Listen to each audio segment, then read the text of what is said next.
Dari Dian dan kawan-kawan, terima kasih untuk puji-pujiannya yang menyegarkan jiwa kita, dan juga Ci Sylvia So dan Pak Humphrey yang mengisi kesaksian instrumental buat kita, mempersiapkan kita untuk belajar firman Tuhan.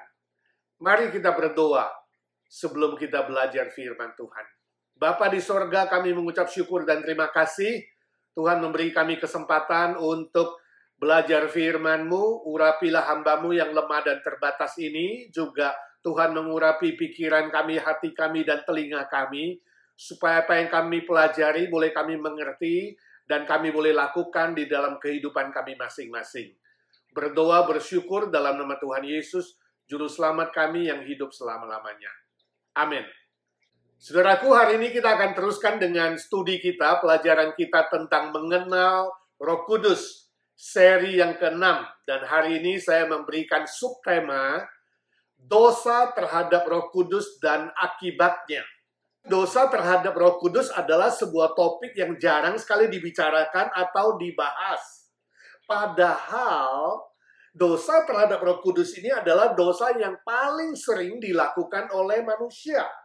Baik oleh manusia yang belum percaya kepada Tuhan Yesus maupun yang sudah percaya kepada Tuhan Yesus.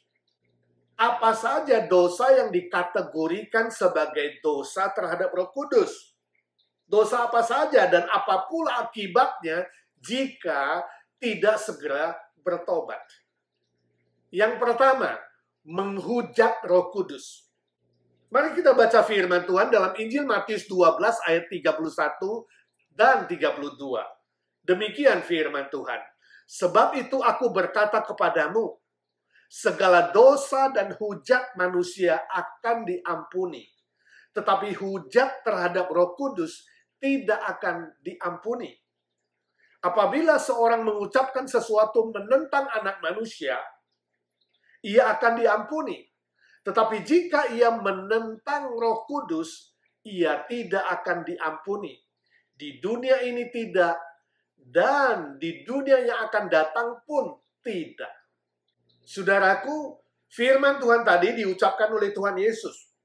Konteksnya dalam Matius pasal 12 ini adalah ketika Tuhan Yesus melakukan perbuatan-perbuatan ajaib dan memberitakan tentang keselamatan orang-orang Farisi dan para ahli Taurat dan sebagian orang Yahudi. Mereka menolak untuk percaya. Bukan saja menolak apa yang dilakukan oleh Tuhan Yesus dan apa yang diberitakan oleh Tuhan Yesus, tapi mereka juga menuduh Tuhan Yesus melakukan perbuatan-perbuatan ajaib itu dari kuasa setan. Nah, penolakan terhadap pekerjaan Roh Kudus melalui diri Tuhan Yesus, bahwa Yesus adalah Mesias yang sejati, yang datang membawa keselamatan, penolakan inilah yang disebut oleh Tuhan Yesus sebagai penghujatan terhadap Roh Kudus. Nah, Tuhan Yesus berkata, penghujatan terhadap Roh Kudus ini, penghujatan terhadap kuasa Roh Kudus yang bekerja di dalam pemberitaan dan pekerjaan Tuhan Yesus ini adalah dosa yang terbesar, yang tidak akan diampuni, baik di dunia ini maupun di dunia yang akan datang. Jadi dosa menghujat Roh Kudus ini adalah dosa yang dilakukan oleh mereka yang menolak untuk percaya kepada Tuhan Yesus sebagai Mesias, sebagai Juru Selamat. Menolak gerakan Roh Kudus dalam hati mereka untuk percaya kepada Tuhan Yesus walaupun mereka sudah tahu dan mendengar Injil keselamatan. Nah, dosa yang terus-menerus menolak gerakan dan pekerjaan Roh Kudus atau kuasa Roh Kudus dalam hati seseorang sehingga tidak mau percaya kepada Tuhan Yesus sebagai Juru Selamat, dosa ini tidak akan diampuni. Baik ketika dia di dunia maupun nanti setelah meninggal dunia akan menerima hukuman yang kekal. Sebagai contoh, saudara, dalam Kisah Rasul pasal 7 ayat 51, kita membaca tentang Stefanus yang bersaksi tentang Kristus, yang memberitakan keselamatan. Tapi dia ditolak. Bahkan dia dirajam batu sampai mati. Nah, sebelum Stefanus mati syahid, dia berkhotbah tentang Kristus. Dan dia berkata, hai orang-orang yang keras kepala, kamu selalu menantang Roh Kudus. Jadi konteksnya adalah bahwa khotbah Stefanus tentang keselamatan dalam Yesus Kristus itu berkaitan dengan pekerjaan Roh Kudus. Ketika mereka menolak Tuhan Yesus, itu sama dengan menantang Roh Kudus, melawan Roh Kudus, menghujat Roh Kudus yang bekerja dalam hati mereka, yang menegur dosa mereka, yang menjelaskan bahwa Yesus Kristus adalah kebenaran yang sejati, juru selamat yang sejati, supaya mereka mau bertobat. Tapi mereka menolak untuk percaya. Dan akibat dari dosa menghujat Roh Kudus adalah kebinasaan kekal. Penolakan terhadap Injil keselamatan di dalam Tuhan Yesus Kristus sama dengan penolakan terhadap pribadi Roh Kudus dan karya Roh Kudus dalam hati manusia. Alkitab dengan jelas di dalam Yohanes 16 ayat 8 mengatakan karya dari Roh Kudus, pekerjaan dari Roh Kudus untuk orang-orang yang belum percaya adalah menginsyafkan mereka tentang dosa mereka supaya mereka mau bertobat. Menegaskan soal kebenaran yang sejati, yaitu Yesus Kristus, Mesias yang datang dari sorga. Dan mengingatkan mereka yang belum percaya bahwa kelak ada penghakiman yang terakhir yang dilakukan oleh Tuhan Yesus, hakim dari segala hakim yang maha adil. Jadi jalan satu-satunya untuk diampuni adalah bertobat dan menerima Tuhan Yesus menjadi juru selamat secara pribadi. Menerima suara gerakan Roh Kudus dalam hati saudara, jika saudara diajak untuk percaya, atau saudara ditegur untuk bertobat dan menerima Tuhan Yesus sebagai juru selamat saudara. Bagi saudara-saudara yang masih ragu, atau belum sungguh-sungguh percaya kepada Tuhan Yesus sebagai juru selamat pribadimu, izinkan saya dari hati yang paling dalam berkata, bertobatlah, terimalah Tuhan Yesus dengan rendah hati. Engkau tidak bisa bersandar kepada usahamu sendiri untuk menyelamatkan dirimu. Jangan menolak gerakan Roh Kudus dalam hatimu ketika engkau mendengarkan firman Tuhan, ketika engkau mendengarkan Injil, keselamatan, ketika engkau tahu bahwa Tuhan Yesus itu adalah Juru Selamat yang datang dari sorga, yang mati disalibkan untuk menanggung hukuman dosamu. Dan buktinya dia bangkit pada hari ketiga. Bukti dia juru selamat yang sejati. Bukti dia sebagai Allah yang sejati yang mampu memberi saudara hidup yang kekal. Jangan ragu, itu adalah fakta sejarah. Saudara, sudah 2-3 minggu ini saya banyak mendengar berita dari Indonesia. Saya yakin saudara pun mendengar tentang mengganasnya virus COVID-19, khususnya Delta varian yang telah membuat banyak saudara, famili, kawan yang kita kenal meninggal dunia dan meninggal dunia. Mendadak. Oh, ada yang masih muda sekali. Secara manusia kita sangat sedih kehilangan orang yang kita kasihi. Tetapi biarlah pengalaman-pengalaman seperti ini juga menyadarkan kita yang sudah percaya kepada Tuhan Yesus tetap bertekun dalam iman. Tetap setia. Tetap kuat di dalam Tuhan. Dan khususnya bagi yang belum percaya, yang masih ragu, jangan tunda kesempatan untuk percaya. Engkau tidak tahu hari besok. Semua bencana yang Tuhan izinkan ini mengajarkan kita satu hal. Hidup itu singkat. Dan kita harus bersiap sedia kapanpun kalau Tuhan itu panggil. Permisi tanya, apakah saudara siap? Kalau besok adalah harimu yang terakhir. Dan saudara belum punya jaminan keselamatan dan belum punya jaminan hidup kekal. Saudara tidak yakin pasti dosamu diampuni. Ayo, terima Tuhan Yesus. Sadarlah bahwa saudara membutuhkan juru selamat. Sadarlah bahwa saudara tidak bisa menyelesaikan dosamu dengan usahamu. Terima anugerah keselamatan di dalam Tuhan Yesus. Dia bukan saja mati bagimu, dia bangkit kembali, saudaraku. Itu bukti dia juru selamat yang sejati.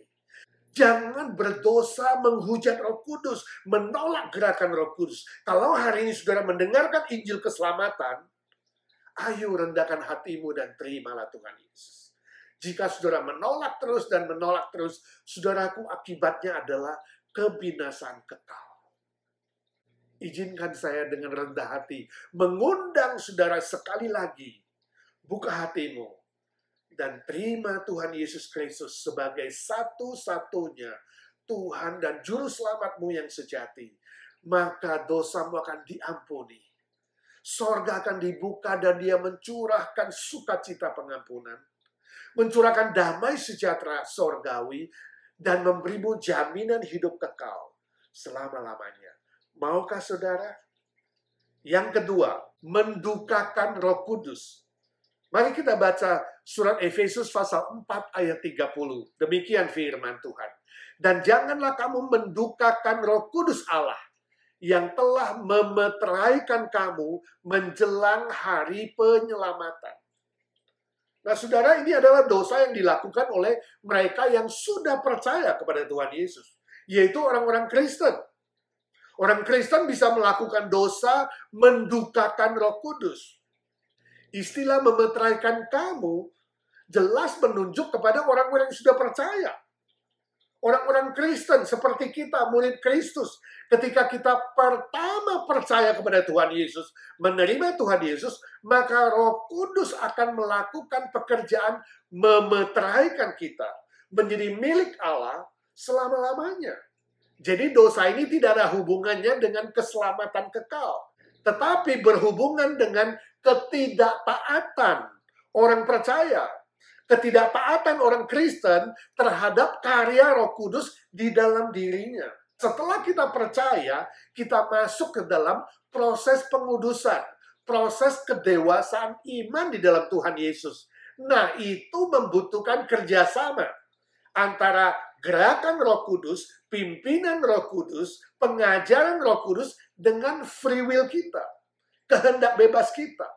Dengan kata lain, ketika kita tidak mau bekerja sama dengan pekerjaan Roh Kudus, pimpinan Roh Kudus, ketika dia melakukan proses pengudusan, sanctification process, ketika dia melakukan pekerjaan pembentukan manusia baru, semakin dewasa, dan kita menolaknya, kita tidak mau kerjasama, sehingga kita tidak maju, kita tidak dewasa, kita tidak bertumbuh. Nah, kita membuat Roh Kudus menjadi sedih, membuat dia sakit, dan cahaya dari Roh Kudus di dalam hati kita menjadi tidak bersinar, menjadi redup. Nah, saudara mungkin bertanya wujudnya gimana? Praktisnya gimana? Praktisnya orang yang mendukakan Roh Kudus adalah ketika melalui pikiran kita, prinsip hidup kita, melalui lidah kita, melalui perbuatan kita, kita masih menunjukkan manusia lama.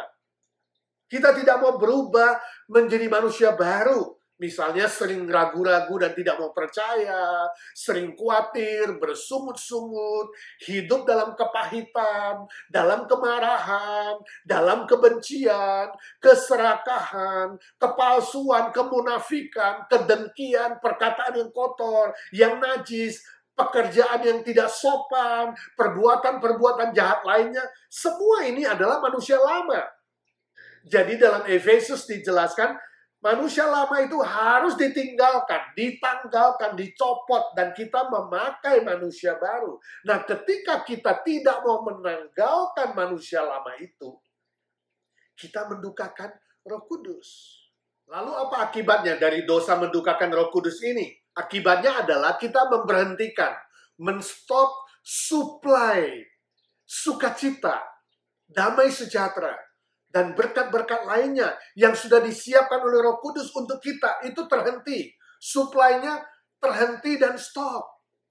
Sebagai orang percaya, kita akan hidup di dalam kekhawatiran, kita sering ketakutan, kita sering tidak ada damai, tidak ada ketenangan. Berkat-berkat Tuhan yang sudah disiapkan untuk kita kemudian tidak mengalir. Stop, berhenti. Karena apa? Karena manusia lama itu, baik secara fisik, secara mental, dan secara rohani. Kita tidak bertumbuh, kita tidak dewasa, kita tidak hidup bahagia, kita tidak sukacita, dan kita hidup di dalam kebimbangan, kekhawatiran, dan kegelisahan. Mirip dengan orang-orang yang belum percaya. Pernahkah saudara melihat orang Kristen bertahun-tahun, tetapi hidupnya mirip dengan orang yang tidak percaya? Perkataannya, perbuatannya, tingkah lakunya, dan sikap hidupnya tidak ada beda dengan orang non-Kristen. Bahkan kadangkala lebih parah. Sangat-sangat mengecewakan. Bahkan seringkali menjadi batu sandungan untuk orang lain. Nah, jangan-jangan dia mendukakan Roh Kudus sudah bertahun-tahun. Cahaya yang makin redup itu membuat hatinya tidak sensitif lagi terhadap firman Tuhan, terhadap pekerjaan Tuhan, terhadap karya Roh Kudus, dan lama-lama bisa jadi kebal. Hati-hatilah saudara. Permisi tanya, apakah saudara telah mendukakan Roh Kudus? Berapa tahun saudara sudah menjadi orang Kristen? Apakah saudara sungguh sudah diubah dari hari ke hari? Bila saudara belum diubah semakin baru di dalam Tuhan Yesus, jika saudara belum sungguh-sungguh bekerja sama dengan Roh Kudus, mentaati gerakan dan pimpinannya, saudara sedang mendukakan Roh Kudus, segeralah bertobat. Seriuslah mentaati firman Tuhan. Seriuslah mengikuti pimpinan Roh Kudus dalam hati sanubari saudara. Agar cahaya dalam jiwa saudara terang lagi. Pikiran saudara jernih. Prinsip hidup saudara diubahkan. Dan jiwa saudara bersukacita. Teguh di dalam Tuhan. Penuh damai sejahtera dan ketenangan. Menghadapi persoalan apapun di dunia ini. Saudara tenang, bahkan secara rohani, saudara semakin dewasa, dan bisa jadi berkat untuk orang lain. Kapanpun saudara dipanggil untuk mempertanggungjawabkan hidup saudara, saudara siap. Itulah hidup yang menyenangkan hati Tuhan, menyenangkan Roh Kudus. Maukah saudara diubah semakin baru di dalam Tuhan Yesus? Yang ketiga, memadamkan Roh Kudus. Mari kita baca dari 1 Tesalonika 5 ayat 19. Hanya 3 kata. Janganlah padamkan roh. Dosa ketiga terhadap Roh Kudus ini adalah memadamkan Roh Kudus. Istilah memadamkan dalam ayat di atas artinya meniup. Seperti meniup lilin yang menyala jadi mati. Mematikan, seperti mematikan api. Atau mematikan sesuatu. Atau menghentikan. Itu artinya memadamkan. Nah, Roh Kudus di sini digambarkan seperti api atau cahaya yang bersinar dalam hati, jiwa, dan hidup kita. Jadi memadamkan Roh Kudus artinya mematikan atau menghentikan suara Roh Kudus, kasih Roh Kudus, kuasa Roh Kudus yang bekerja di dalam diri kita. Roh Kudus yang sedang memproses hidup kita untuk menghasilkan buah Roh Kudus dan untuk memproses hidup kita semakin kudus, semakin benar, semakin baik dan memuliakan Tuhan, kita tolak sama sekali. Kita padamkan suara itu. Nah, dosa yang ketiga ini ada hubungannya dengan dosa kedua. Ketika kita mendukakan Roh Kudus, terus-menerus, lama-lama Roh Kudus akan dipadamkan oleh kita. Kita menolak suara Dia. Dan api atau cahaya Roh Kudus dalam jiwa kita, kita tiup seperti lilin yang ditiup menjadi mati. Nah, bagaimana caranya seseorang memadamkan Roh Kudus ini? Dr. Billy Graham pernah menjelaskan bahwa orang Kristen bisa memadamkan Roh Kudus dengan 2 cara.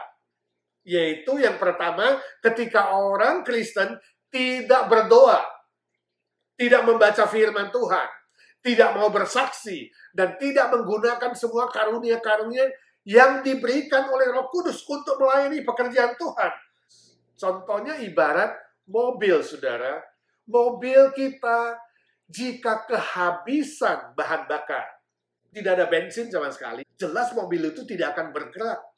alias mati. Demikian dalam hidup kita. Kita membutuhkan bahan bakar yang membuat hidup kita bergairah, bergerak, dan bertumbuh semakin dewasa. Yaitu melalui doa, melalui pembacaan firman Tuhan, melalui kesaksian hidup kita, melalui pekabaran Injil, melalui ibadah, melalui hal-hal yang berhubungan dengan kerohanian, dan juga pertumbuhan karakter, pertumbuhan perbuatan yang baik, yang menjadi berkat untuk orang lain. Jika itu tidak ada, maka Roh Kudus akan padam. Yang kedua, Billy Graham berkata bahwa orang Kristen bisa memadamkan Roh Kudus dengan menantang, melawan, menghalangi, dan menolak pimpinan dan pekerjaan Roh Kudus di dalam dunia ini, baik terhadap dirinya maupun terhadap orang lain.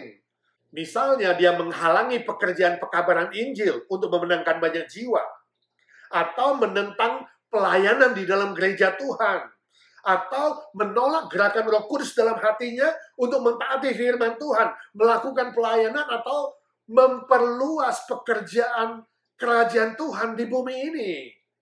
Nah, ilustrasinya adalah ibarat orang yang menyemprot api yang sedang menyala dengan air atau dengan pemadam api. Lama-kelamaan api itu akan mati.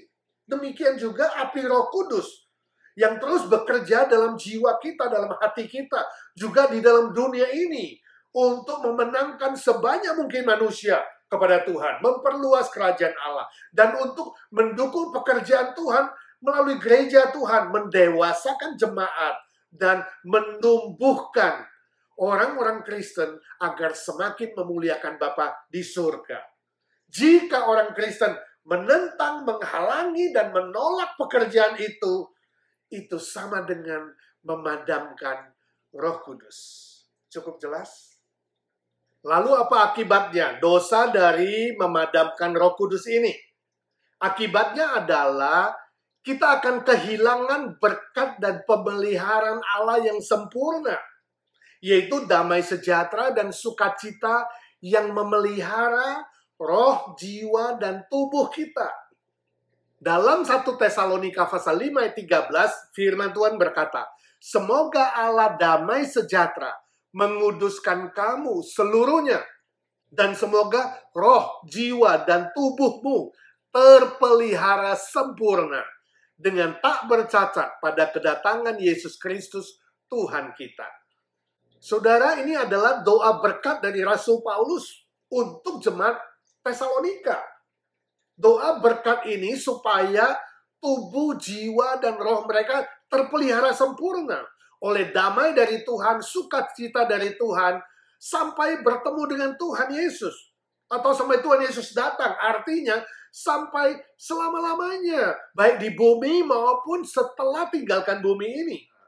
Oh, ini adalah berkat yang sangat istimewa yang diberikan oleh Allah dalam Roh Kudus. Nah, kalau kita perhatikan, doa berkat ini sangat erat hubungannya dengan perintah janganlah memadamkan Roh Kudus. Konteksnya sama, pasalnya sama, hanya beda berapa ayat. Setelah Rasul Paulus berkata, janganlah kamu padamkan Roh Kudus, kemudian dia akhiri dengan doa berkat ini. Jadi saudara, akibat dari dosa memadamkan Roh Kudus adalah kita kehilangan berkat Tuhan. Baik itu berkat jasmani, berkat jiwa atau mental, dan berkat rohani yang sempurna dari Allah. Selain itu, orang yang melakukan dosa memadamkan Roh Kudus ini pun akan menerima hukuman karena dia tidak bisa bertanggung jawab atas semua karunia dan berkat Tuhan selama dia ada di muka bumi ini. Walaupun bukan hukuman kematian kekal, tetapi hukuman yang sesuai dengan apa yang Tuhan anggap adil untuk dilakukan kepadanya. Masih ingat perumpamaan talenta?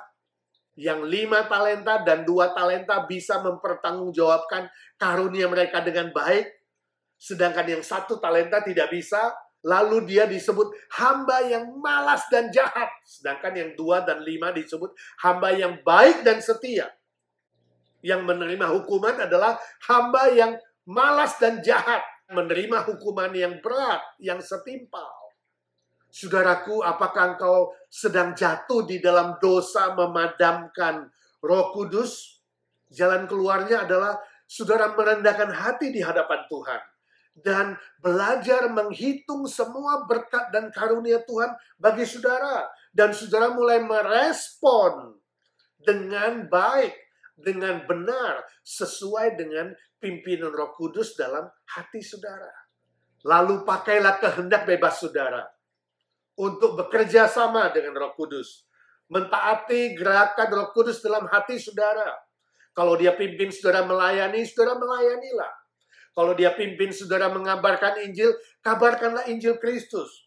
Kalau dia menggerakkan saudara, menginsafkan saudara untuk berubah, baik dalam perkataan, dalam perbuatan, dalam tingkah laku, dalam karakter, dan dalam pembentukan-pembentukan lainnya. Proses-proses pendewasaan iman. Ikutilah, maka saudara akan penuh dengan sukacita, damai sejahtera, dan berkat Tuhan yang sempurna akan turun atas hidup saudara. Bahkan semua aspek hidup saudara akan penuh dengan berkat yang bisa menjadi berkat untuk banyak orang lain dan memuliakan Bapa yang di sorga. Maukah saudara? Itu yang diajarkan firman Tuhan. Ketika kita setia sampai mati, maka mahkota kehidupan sudah disiapkan bagi kita. Amin. Mari kita berdoa. Bapa di sorga, kami mengucap syukur dan terima kasih untuk pekerjaan Roh Kudus di dalam hati kami, yang memimpin, yang membimbing, yang mendewasakan iman kami, yang memproses pengudusan dalam hidup kami. Ya Roh Kudus, tolonglah kami, supaya kami tidak mendukakan Engkau. Kami juga tidak memadamkan pekerjaan dan gerakan-Mu dalam hidup kami, dalam pekerjaan Tuhan di muka bumi ini. Berikanlah kami hati yang peka, sensitif, dan dengan kehendak bebas kami boleh merespon pimpinan-Mu dengan baik dan benar.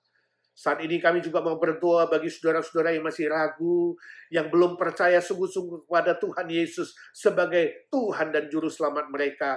Ya Tuhan, hamba-Mu mohon berikanlah mereka iman, berikanlah mereka kerendahan hati, untuk membuka hati, mengundang Tuhan Yesus menjadi Juru Selamat mereka secara pribadi. Tolong jangan ambil nyawa mereka Tuhan, sebelum mereka sungguh-sungguh menerima Tuhan Yesus, beriman, dan diselamatkan oleh Tuhan.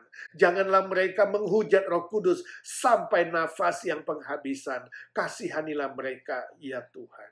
Saat ini ya Tuhan, kami mau berdoa syafaat untuk mendukung saudara-saudara kami, khusus yang di Indonesia ya Tuhan. Kami mendengar kabar kepulangan dari sepupu Dian Raharjo. Tuhan, hiburkanlah seluruh keluarga, baik Dian di sini maupun seluruh keluarga di Indonesia. Juga famili dari Bu Hati, Tuhan Kau sendiri yang menghibur dan menguatkan juga. Juga ada saudara-saudara lain, famili, kawan-kawan kami, yang tidak kami sebutkan satu persatu, yang kehilangan kekasih. Ya Roh Kudus, Engkau sendiri yang memberi penghiburan yang sempurna dari sorga. Ya Tuhan Yesus, curahkan kekuatan-Mu, agar mereka sungguh-sungguh tetap teguh di dalam Tuhan. Seluruh keluarga semakin mengasihi Tuhan dan semakin setia kepada Tuhan. Terima kasih Tuhan. Saat ini kami juga berdoa ya Tuhan, untuk mereka yang lain yang masih sakit menunggu pemulihan, baik yang sedang di rumah sakit maupun yang dalam isolasi mandiri di rumah. Tuhan, Kau tahu satu persatu. Tuhan, Kau sendiri yang menguatkan. Kami berdoa bersama-sama dalam nama Tuhan Yesus. Tuhan, tumpangkan tangan-Mu dan sembuhkan mereka satu demi satu ya Tuhan. Selamatkanlah nyawa mereka. Berilah mereka kesempatan untuk hidup melayani-Mu, bersaksi bagi-Mu ya Tuhan. Kami berdoa untuk tim dokter, nurse, seluruh tim medik dan semua orang yang melayani di barisan depan. Tuhan, Kau lindungi dan pelihara, supaya badai yang sedang mengganas di Indonesia ya Tuhan boleh segera pulih dan segera berlalu. Tolonglah Pak Jokowi dan seluruh timnya ya Tuhan, kabinet, aparatur negara dari pusat sampai daerah bisa mengkoordinasikan seluruh pekerjaan pemulihan ini dengan baik ya Tuhan. Curahkan belas kasihan-Mu ya Tuhan. Cukupkanlah segala peralatan, segala obat dan hal-hal yang dibutuhkan Tuhan, sesuai dengan kasih setia-Mu yang besar ya Tuhan. Biarlah melalui pengalaman pahit, pengalaman yang menyedihkan, pengalaman wabah virus ini ya Tuhan. Orang-orang yang sudah percaya semakin teguh beriman, bersandar, berharap kepada Tuhan. Orang-orang yang belum percaya biarlah mereka disadarkan bahwa mereka membutuhkan Tuhan Yesus satu-satunya juru selamat yang menjamin hidup yang kekal. Saat ini ya Tuhan, kami juga mendoakan saudara-saudara kami di sini yang dalam pemulihan. Untuk Jane Atmojoyo, kami bersyukur ya Tuhan, bahwa dia sudah lepas dari tank oksigen. Kami bersyukur Tuhan menjamah paru-parunya. Kami terus mendoakan untuk pemulihan yang sempurna. Tuhan tolong masalah jantungnya. Dia membutuhkan seorang dokter ahli. Tuhan siapkan yang terbaik baginya dan beri dia kesabaran, ketabahan, menantikan pemulihan yang sempurna dari Tuhan. Kami berdoa untuk Tony Harahap, kami bersyukur ya Tuhan, tangannya sudah lebih baik. Tuhan terus memberkati semua terapi-terapi yang dilakukan. Tuhan, paru-parunya masih kadang lemah dan dia masih kadang sesak nafas. Tuhan kasihani dia. Tuhan, Kau menjamah. Kami berdoa dengan sehati dalam nama Tuhan Yesus. Tumpangkan tangan-Mu, pulihkan dia secara sempurna agar dia kelak boleh kuat sehat lagi menyaksikan Tuhan, melayani pekerjaan Tuhan. Kami bersyukur untuk remaja kami Arthur Palar yang sudah semakin sehat. Tuhan memberkati kesehatannya secara total, memberkati studinya, menolong dia ya Tuhan agar kelak dia boleh menjadi hamba-Mu yang dipakai oleh Tuhan untuk menjadi berkat bagi orang lain. Kami berdoa juga untuk saudara-saudara lain, untuk Wan-Wan, untuk pemulihan lututnya, untuk Budi Sayogyo yang dalam pemulihan kansernya. Tuhan berkati obat kimo yang diminum, Ibu Nina Panginda dalam pemulihan kaki, punggung, dan kelemahan lainnya. Tuhan, tumpangkan tangan-Mu dan jamah dia. Untuk Irma, imun sistemnya biar boleh dikuatkan dan dipulihkan. Kami berdoa juga bagi saudara-saudara lain yang lemah tubuh, yang menunggu pemulihan dari Tuhan. Kami berdoa dengan sehati dalam nama Tuhan Yesus. Tumpangkanlah tangan-Mu, sembuhkanlah satu demi satu ya Tuhan. Sesuai dengan waktu-Mu, sesuai dengan cara-Mu, sesuai dengan kedaulatan-Mu dan kasih setia-Mu. Saat ini ya Tuhan, kami berdoa untuk para senior kami, untuk Om Paul. Tuhan memberi dia kesehatan, kekuatan, sukacita, semangat, gairah yang baru untuk terus boleh memimpin teman-teman di Evergreen dan menemani Tante Lena dalam kelemahannya. Tuhan tolong Tante Lena boleh menikmati hari-harinya sehari demi sehari dengan anugerah Tuhan dan kasih sayang dari Tuhan. Kami berdoa untuk Tante Lucy, Tante Pauline, Tante Isha, Tante Ita, Tante Merin, Tante Aiwati, Tante Sumi, Tante Nelly. Ya Tuhan, hiburkan dan kuatkan mereka dalam kesendirian. Biarlah mereka boleh menikmati anugerah dan kasih sayang Tuhan dari hari ke hari. Baik itu dalam makan, dalam minum, dalam istirahat, dan pelayanan mereka melalui doa. Tuhan, Engkau Sendiri yang memberkati satu demi satu. Kami doakan juga Tante Janet dan Om Andi. Tuhan beri mereka juga sukacita, khususnya kesehatan Om Andi. Tuhan jamah, Om Budi Pualamsa, Om Caihi dan Ciswat diberikan kesehatan dan sukacita.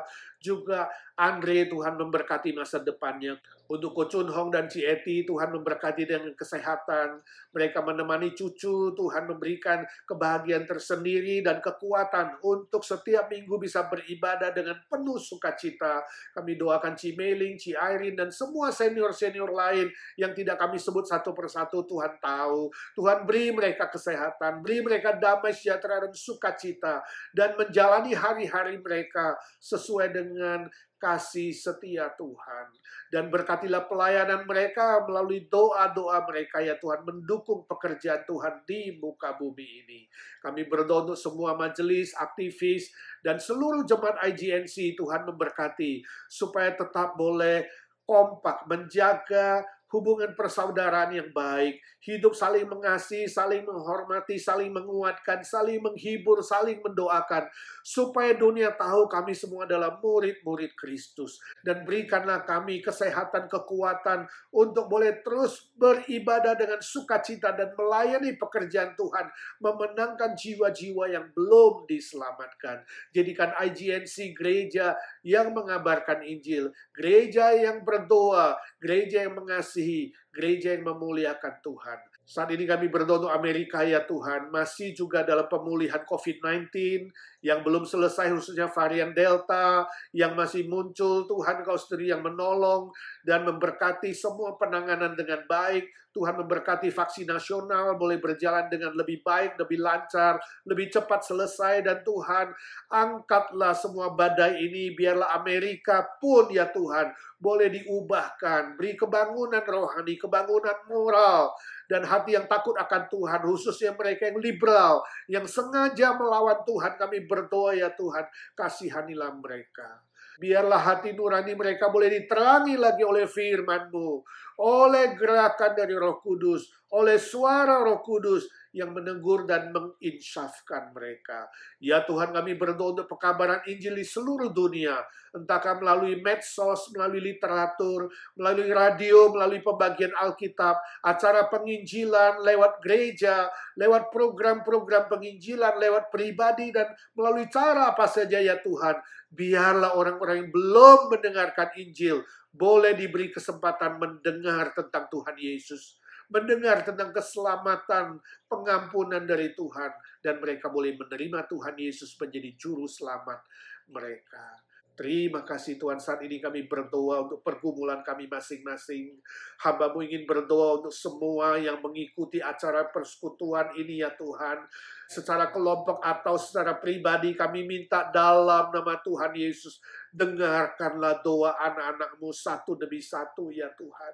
Baik itu masalah kesehatan, masalah keuangan, masalah pekerjaan, masalah teman hidup, masalah status, masalah relasi dalam keluarga, dengan teman, dengan rekan kerja, dan masalah apa saja ya Tuhan. Engkau adalah Allah yang Maha Tahu, Maha Kasih, Maha Baik. Ya Tuhan, dengarkanlah doa anak-anak-Mu. Kami berdoa di dalam satu nama Tuhan Yesus Kristus, satu-satunya pengantara kami, Juru Selamat kami, Tuhan segala Tuhan, Allah segala Allah, dokter segala dokter, Raja segala Raja yang hidup selama-lamanya. Amin.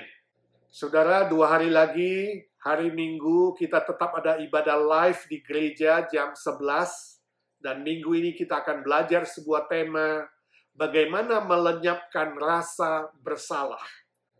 Kalau saudara sungguh-sungguh sehat, dan ada kesempatan dan kekuatan dari Tuhan, mari silakan datang beribadah bersama-sama.